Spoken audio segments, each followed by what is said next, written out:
को सब्सक्राइब नहीं किया है तो इसे जरूर सब्सक्राइब कर ले और हाँ, न्यूज अपडेट के लिए बेल आइकॉन को भी जरूर दबाएं।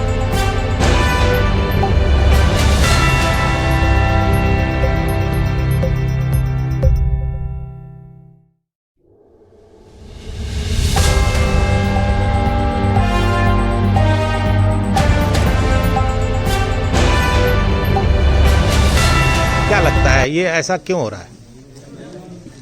कांग्रेस पार्टी बिल्कुल भटकी हुई पार्टी है। जिन मुद्दों पर उसने स्वयं अपने कई बार चुनावों में घोषणा पत्रों में उल्लेख किया है, लेकिन वह साहस नहीं कर पाई उसको क्रियान्वित करने का।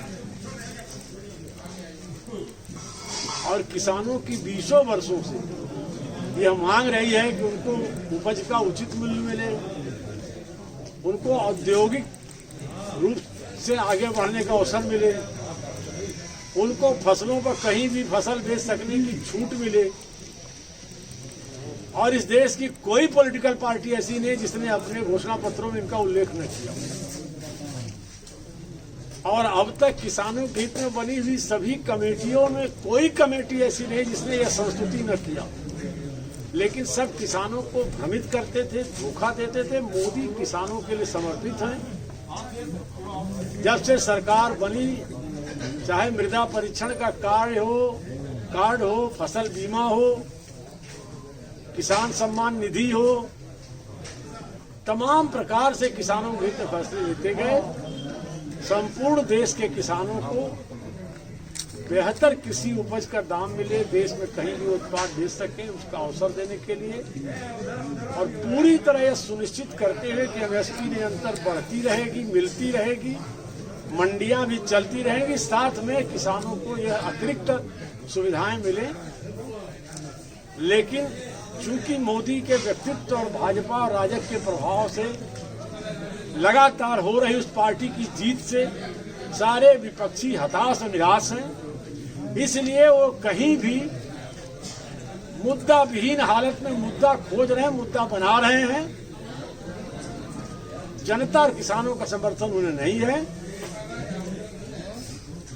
क्या किसान आंदोलन और कल के मोदी जी की अपील के बाद मैं समझता हूं कि देश का और किसान जो थोड़ा बहुत दुविधा में होगा, वह भी अब मोदी की अपील पर बहुत सकारात्मक सोचना शुरू कर दिया होगा। और मुझे उम्मीद है कि आंदोलन के लोग भी निश्चित उस अपील पर गौर करेंगे। मंत्री जी, जो लोग आंदोलन कर रहे हैं वो क्या किसान नहीं है? क्या किसान तो निश्चित रूप से होंगे ना सर? नहीं, निश्चित हैं, लेकिन उसमें से कहीं न कहीं कुछ लोग भ्रम के शिकार हैं, उनको भ्रमित किया जा रहा है।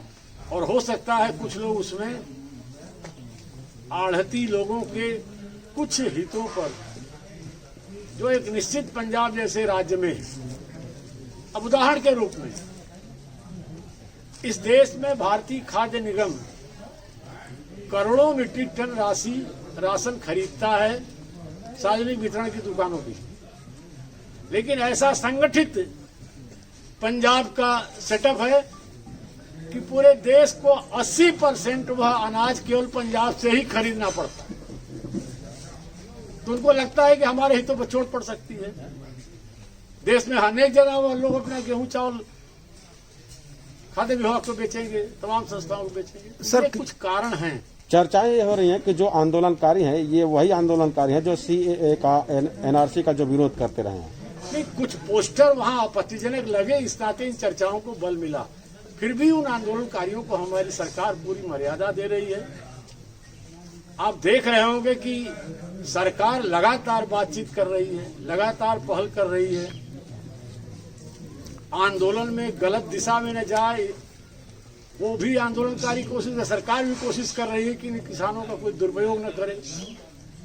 सरकार पूरी, देश के प्रधानमंत्री ने उनसे अपील की। इतनी तमाम टिप्पणियों के बावजूद जिस तरह आपको नहीं लगता कि आज देश में, मैं खुद अनेक आंदोलनों का हिस्सा रहा हूं, ऐसा आंदोलन पहली बार देख रहे होंगे आप लोग। जी जी जी, जहां मसाज भी हो रहा है, पार्लर भी चल रहे हैं। आपको नहीं लगता है कि इसके पीछे कुछ ऐसे तत्व हैं जिनके आम किसानों को मोदी की पहल है लाभ देने का, उससे कुछ निहित लोगों को जरूर उनके हितों पर चोट पहुंच रही है। इस नाते हो सकता है ऐसा वो उसके पीछे खड़े हो। मंत्री जी, आंदोलन जल्दी समाप्त नहीं हो पा रहा है, इससे गलत संदेश जा रहा है। इस दिशा में सरकार क्या कर रही है? अब सरकार तो वार्ता के 1 नहीं 6 राउंड कर चुकी। प्रधानमंत्री खुद सामने आके अपील किए। उद्देश्य यही नहीं है कि आप सही समझें, और आज तक किसी देश में जिद पर कोई विषय का समाधान नहीं हो। महेंद्र नाथ पांडे सरकार कह रही है इसमें कि अड़ियल तर्क नहीं और है सरकार तथ्यों, का कुछ। सरकार कहीं अड़ियल नहीं, सरकार कह रही है तर्क और तथ्यों के साथ आइए, जो संशोधन करना होगा उस पर हम तैयार हैं। लेकिन ये जिद करना है कि नहीं तीनों कानून रद्द करिए, तो संसद के इतने बहुमत से पारित कानून के पीछे क्या कोई तर्क नहीं है? महेंद्र नाथ पांडे एक किसान परिवार से हैं, गांव में हैं।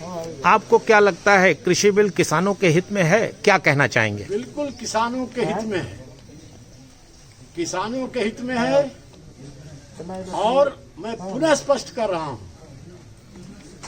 आज 1-2 नहीं, जितने दल हैं इस देश के और जितनी किसानों की कमेटियां बनी हैं, सबकी संस्तुतियां हैं कि मंडी के चक्रव्यूह से किसानों को निकाला जाए। किसान विवश है मंडी के परिक्षेत्र में। 22 संशोधन की बात आ रही है, सरकार मान गई है 22 संशोधन। तो क्या सरकार हर उस तर्कपूर्ण बात को मानने को तैयार नहीं है। जिद पर वो लोग हैं क्योंकि उनके पीछे कुछ ऐसी संगठित ताकत है। क्या लगता है ये आंदोलन अंतहीन है? नहीं, निश्चित तौर से कल मोदी जी की अपील के बाद इस आंदोलन पर से जुड़े लोग सकारात्मक सोचेंगे, ऐसा मेरा विश्वास है। सर बंगाल चुनाव में जो रक्त चरित्र दिख रहा है, इस पे क्या कमेंट है? भारतीय जनता पार्टी के कार्यकर्ता किसी भी बलिदान और चुनौती के लिए तैयार हैं और बंगाल की जनता भाजपा के स्वागत और समर्थन के लिए तैयार है। सर एक लोकल सवाल, अभी एमएलसी का चुनाव है, पूर्वांचल को क्या शेयर मिलने वाला है? मैं शासकीय जिम्मेवारियों में हूँ, संगठन उचित निर्णय लेगा। ठीक है, थैंक यू सर। चैनल को सब्सक्राइब नहीं किया है तो इसे जरूर सब्सक्राइब कर ले, और हाँ, न्यूज अपडेट के लिए बेल आइकॉन को भी जरूर दबाएं। अगर आपके पास कोई न्यूज या इन्फॉर्मेशन है तो हमें ईमेल भी जरूर करें। हमारा ईमेल है khabarnavees.news@gmail.com। याद रखें, ये समय हमारी सेहत के लिए थोड़ा संवेदनशील है, इसलिए कोरोना वायरस संक्रमण से अपना और अपने परिवार और अन्य लोगों का भी बचाव करें। बिना काम के सार्वजनिक जगहों पर जाने से बचें और अनजान लोगों और अनजानी वस्तुओं को बिल्कुल न छुएं। बाहर से आए तो साबुन से अपने हाथों को अच्छे से धोएं और आसपास के वातावरण को भी साफ और सैनिटाइज रखें। आज कोरोना महामारी से बचाव ही फिलहाल इलाज है।